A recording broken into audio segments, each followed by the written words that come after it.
Let us proceed with session 6 of value of supply, which is the last session for our value of supply topic. Here we are dealing with the rule 32 sub rule 6, which includes redeemable vouchers, redeemable tokens, redeemable stamps, etc. We already know in case of voucher, if the supply is identifiable, if the supply is very specific, then the time of supply shall be date of issue of voucher.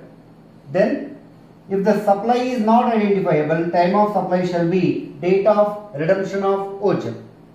So value of supply is always on the basis of time of supply. Value of supply can be taken based on the two cases.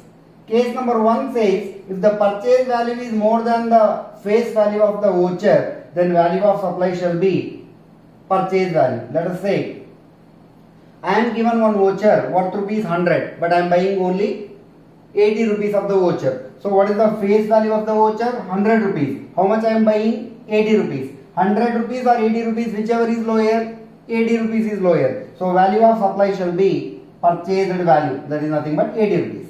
Case 2, if the purchase value is more than the face value, I am given one voucher worth rupees 10,000, but I am purchasing in a mall worth rupees 25,000. What is the voucher value? 10,000. How much do I purchase? 25,000. So purchase value is more than the face value, then the value of supply shall be face value. So value of supply, face value of the voucher, face value of the voucher, based on these two conditions. Have a look on one question which is on the basis of rule 32 sub rule 6. Let us proceed with question number 14. Let me read out the question. ABC Ready-Made Garment issued a gift voucher to its customers for rupees 5,000 on the occasion of Ugadi festival on 10th March 2018 to purchase specific dress material from its showroom. Goods actually purchased by customers on 15th April 2018 for rupees 6,000. So here we have to be very careful.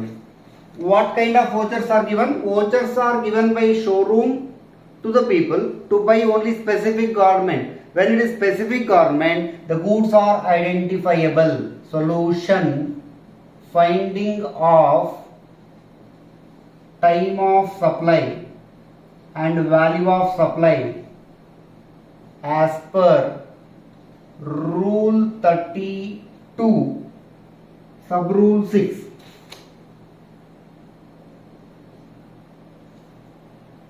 So, since vouchers are identifiable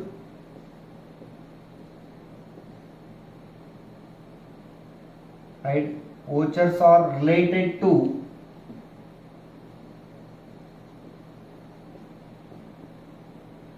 specific or identifiable supply.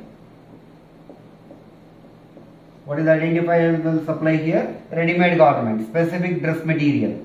Therefore, time of supply shall be date of issue of vouchers. What is the date of issue of vouchers? On which day the vouchers are given? 10th March vouchers are given. Therefore, time of supply is 10th March 2018. So this is time of supply. Next, finding of value of supply. Value of supply is equal to, here you need to remember two cases, whether the purchase value is more than the face value or purchase value is less than the face value. Here purchase value is how much? People purchased 6,000. Voucher value is how much? It is nothing but face value. How much it is? 5,000. So since purchase value is more than the face value, therefore value of supply is equal to face value or purchase value? Face value, that is equal to how much? 5,000 rupees. Therefore value of supply is equal to 5,000. So that's it. This is the answer for question number 14 under rule 32 sub rule 6. So we are proceeding with the last rule of value of supply, rule 33, which is related to pure agent additions and exclusions. So pure agent, who is a pure agent? Any agent is called as a pure agent who enters into contractual agreement incurs the expenditure on behalf of the recipient of supplies, or he also incurs the cost in the course of supply of goods or services or both. So anybody who spends money on behalf of the recipient of supplier or principal of goods, then he is called as pure agent. Next one, he neither intends to hold any title to goods. There is no intention to become owner of the goods. He doesn't want to buy anything for his personal interest, but he will be procuring the goods or services on behalf of recipient of supply. So he will be a mediator for recipient of supply, then he is called as pure agent. He does not use goods for his own interest, so there is no intention, he is not also using the product.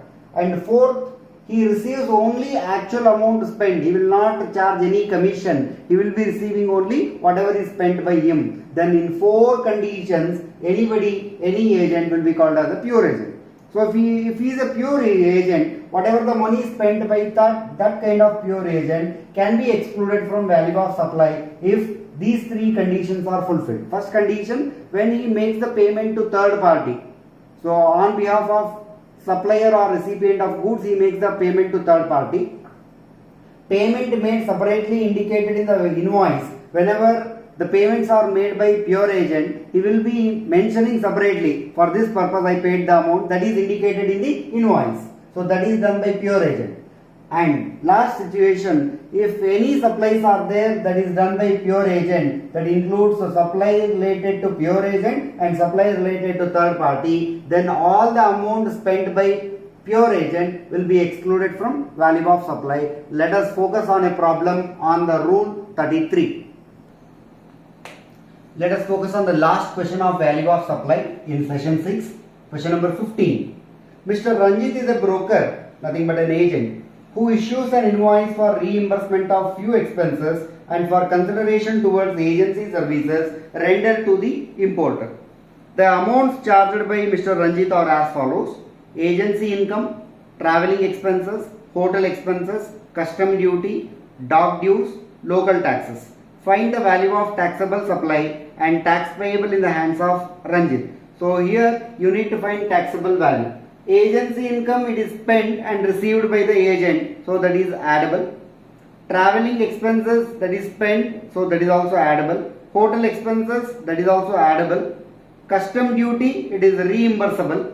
Dock duty, reimbursable in ITC. Local tax, reimbursable. So whatever he is receiving, that is not the value of supply. So taxable value will be whatever is spent by him, which cannot be received by him. So determination of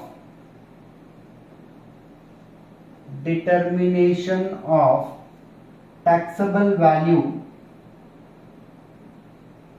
of supply. So here we need to take whatever is spent by him, whatever is received by him. There are 6 items given. One is agency income.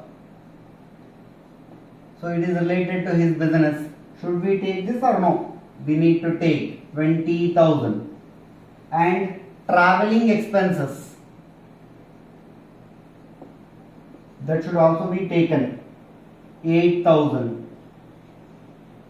Then hotel expenses,